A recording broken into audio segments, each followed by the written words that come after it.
과학기술의 발달로 미지의 영역이었던 뇌를 이제는 눈으로 볼 수 있는 시대가 됐습니다. 뇌가 보내는 신호 뇌파를 이용해서 치료는 물론이고요. 또 일상생활의 다양한 분야에 활용하고 있는데요. 미래과학기술의 핵심 뇌 연구와 뇌파의 활용 방안에 대해서 자세히 알아보겠습니다. 설다혜 기자 나와 있습니다. 안녕하세요. 안녕하세요. 네, 뇌는 그 인간의 성격과 행동을 관장하는 사령탑과 같은 그런 존재인데요. 아직도 많은 부분이 비밀로 남아있죠? 네, 인간은 인체의 많은 부분에서도 그 핵심인 뇌를 가장 궁금해했는데요. 수백 년 동안의 연구에도 불구하고 현재까지 우리 머릿속을 완벽하게 파헤치지 못했습니다. 하지만 지난 20년 동안의 급속적인 뇌과학의 발전으로 이제는 뇌를 보고 또 활용할 수 있게 된 겁니다. 네, 그렇군요. 이 뇌가 활동을 하면 뇌파가 나오지 않습니까? 이 뇌파 연구는 뇌 연구에 비해서 상당히 많은 진전을 이루고 있다고 하는데 어떻습니까? 네, 맞습니다. 이 소우주라고 불리는 뇌와 소통하기 위해 사람들은 뇌에서 나오는 신호인 뇌파 연구와 활용에 대해 끊임없이 연구하고 있는데요.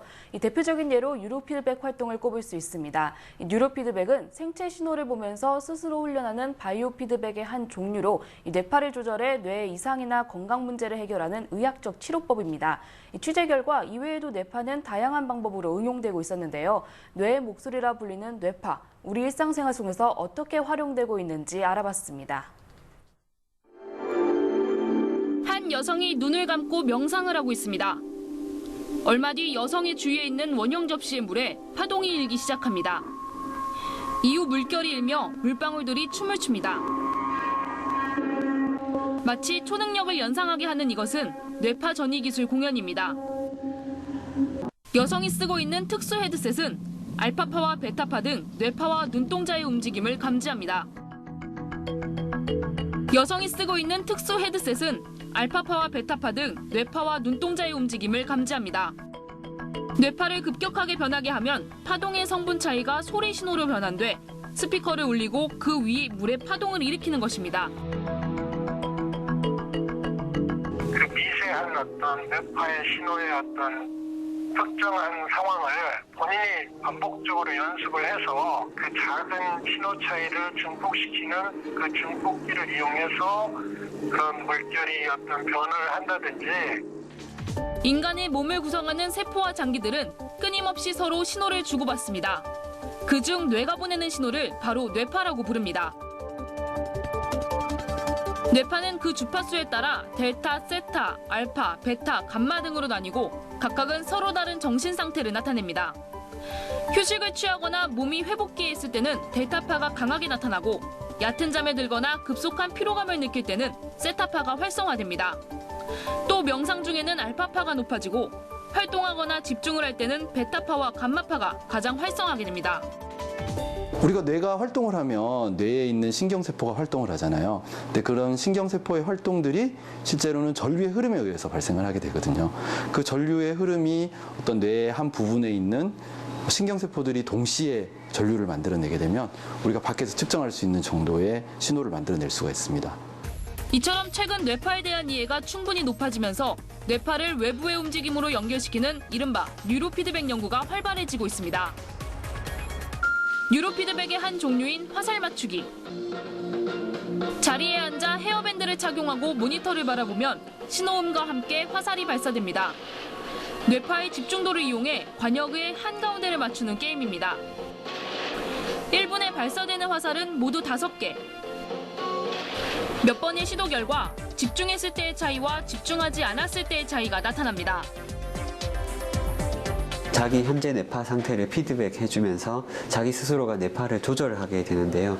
집중력 향상을 요구하고 있을 때는 집중력 상태를 피드백을 해주면서 어떤 이 피드백을 통해서 동기를 부여하고 자기 스스로가 변화시키는 노력을 하게끔 하는 훈련이 뉴로 피드백 훈련입니다. 이뿐만이 아닙니다. 뇌파를 이용한 활동은 교육과 진로 분야에서도 활용됩니다. 지난달 카이스트에서는 취업 박람회의 한 코너로 뇌파를 이용한 진로 적성 검사를 시행했습니다.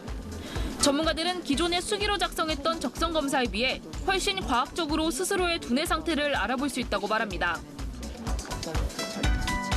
뇌파 촬영은 한 번에 한 명씩만 측정할 수 있기 때문에 많은 사람들을 짧은 시간 안에 측정하기는 어려우나 그 문제를 해결하는 과정이라든지 본연의 타고난 뇌파의 성향을 파악할 수 있기 때문에 보다 더 객관적이고 과학적으로 사람들을 상담할 수 있습니다.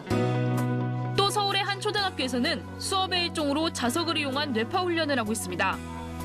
학생들의 집중력을 조사해 개개인에 맞는 교육을 하려는 겁니다.